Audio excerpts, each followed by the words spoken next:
మాజీ ముఖ్యమంత్రి వైఎస్ఆర్సీపీ జాతీయ అధ్యక్షులు వైఎస్ జగన్మోహన్ రెడ్డి ఆదేశాల మేరకు విశాఖ ఉత్తర నియోజకవర్గంలో జగన్ 2.0 సూపర్ యాప్ ఆవిష్కరణ కార్యక్రమం బీర్లా జంక్షన్లోని సెలబ్రేషన్స్ ఫంక్షన్ హాల్లో జిల్లా పార్టీ అధ్యక్షులు కేకే రాజు ఆధ్వర్యంలో ఘనంగా నిర్వహించారు.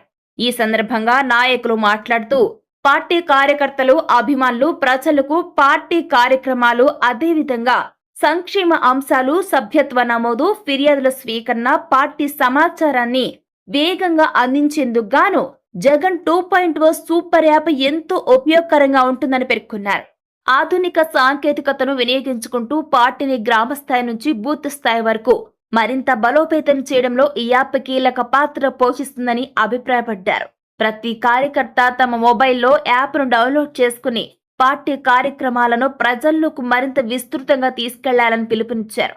ఈ కార్యక్రమంలో నియోజకవర్గ పరిశీలకులు చింతకాయల సన్యాసి పాత్రుడు సతీష్ వర్మ, మాజీ డిప్యూటీ మేయర్ కటుమూరు సతీష్, ఎస్ఈసి సభ్యులు బాణాల శ్రీనివాసరావు, దేముడు బాబు మాస్టర్, మాజీ కార్పొరేటర్లు వావిలపల్లి ప్రసాద్, కె అనిల్ కుమార్ రాజు, సాడి పద్మారెడ్డి, అల్లు శంకర్రావు, రయ్యి వెంకటరమణ, బర్కత్ అలీ, కేవీఎన్ శశికళ, సేనాపతి అప్పారావు, పామోటి బాబ్జీ, జీవి రమణ, దల్లి రామకృష్ణారెడ్డి తదితరులు పాల్గొన్నారు. అలాగే వార్డు అధ్యక్షులు, వార్డు పరిశీలకులు, రాష్ట్ర, జిల్లా, జోనల్ నియోజకవర్గ నాయకులు, అనుబంధ సంఘాల ప్రతినిధులు, సచివాలయ అధ్యక్షులు, బూత్ కన్వీనర్లు, ఇకపోతే మహిళా నాయకులు, యువజన ప్రతినిధులు, పార్టీ కార్యకర్తలు పెద్ద సంఖ్యలో హాజరై ఈ కార్యక్రమాన్ని విజయవంతం చేశారు. కార్యక్రమం అనంతరం నాయకులు, కార్యకర్తలకు యాప్ వినియోగం పైన అవగాహన కల్పిస్తూ ప్రతి ఇంటికి పార్టీ సిద్ధాంతాలు, కార్యక్రమాలు చేరేలా కృషి చేయాలని సూచించారు.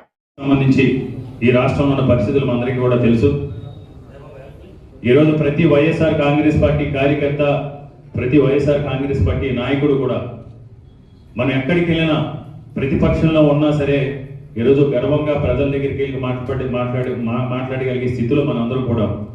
ఎందుకంటే 2019 నుంచి 2024 వరకు కూడా మన నాయకుడు వైఎస్ జగన్మోహన్ రెడ్డి గారు ఇచ్చిన మాటకి కట్టుబడి జగన్మోహన్ రెడ్డి గారు చెప్పాడంటే చేస్తాడంటే, చెప్పిన దానికంటే మిన్నగా, చెప్పిన సమయానికంటే కూడా మిన్నగా అన్ని రకాలుగా కూడా సంక్షేమ విషయంలో కానీ, అభివృద్ధి విషయంలో కానీ, ఉపాధి విషయంలో కానీ, వ్యవసాయ రంగంలో కానీ, పారిశ్రామిక రంగంలో కానీ, విద్యా రంగంలో కానీ, వైద్య రంగంలో కానీ అన్ని రంగాల్లోనే కూడా ఈజ్ ఆఫ్ డూయింగ్ బిజినెస్ లో కూడా రాష్ట్రాన్ని నెంబర్ 1 స్థానంలో జగన్మోహన్ రెడ్డి గారు నిలబెడితే, ఈ కూటమి ప్రభుత్వం డబల్ ఇంజిన్ సర్కారు పేరుతో అధికారంలోకి వచ్చి కేంద్రంలో బీజేపీ, రాష్ట్రంలో తెలుగుదేశం, జనసేన కూటమి అధికారంలోకి వస్తే మేము సూపర్ 6 అని, సూపర్ 7 అని అనేక రకాల కార్యక్రమాలు చెప్పి పెద్ద మనుషులు చేసింది ఏంటంటే, నిన్నో మొన్నో నీతి ఆయోగ్ విడుదల చేసిన ఫలితాల్లో ఈజ్ ఆఫ్ డూయింగ్ బిజినెస్ లో ఆంధ్రప్రదేశ్ రాష్ట్ర ర్యాంక్ 8వ ర్యాంక్.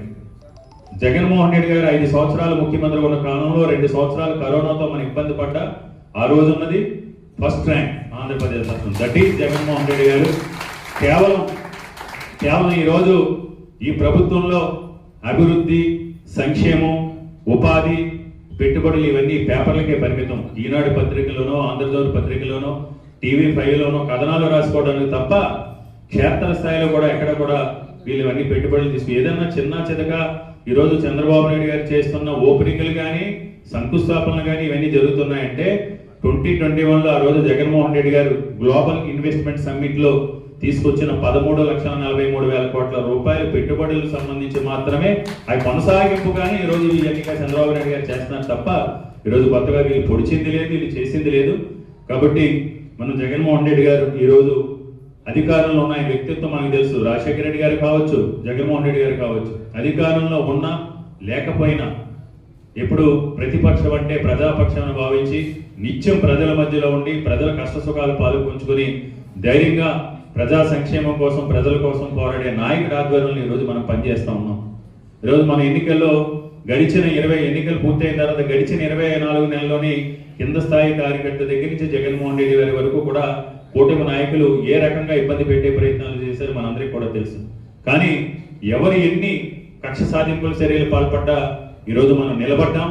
ఈరోజు ఎవరి నోట విన్నా, నేషనల్ మీడియాలో కావచ్చు, మేధావులు కావచ్చు, ఎవరైతే విశ్లేషకులు ఉన్నారో ఎవరు కావచ్చు, ఆంధ్రప్రదేశ్ రాష్ట్రంలో ఎప్పుడు ఎన్నికలు జరిగినా మళ్ళీ ఈ రాష్ట్రంలో అధికారంలోకి రాబోయేది వైఎస్ఆర్ కాంగ్రెస్ పార్టీ, ఈ రాష్ట్రానికి ముఖ్యమంత్రి కావాలి వైఎస్ జగన్మోహన్ రెడ్డి గారు అనేది మనకి క్షేత్రస్థాయి నుంచి మనందరికీ కూడా తెలుస్తుంది.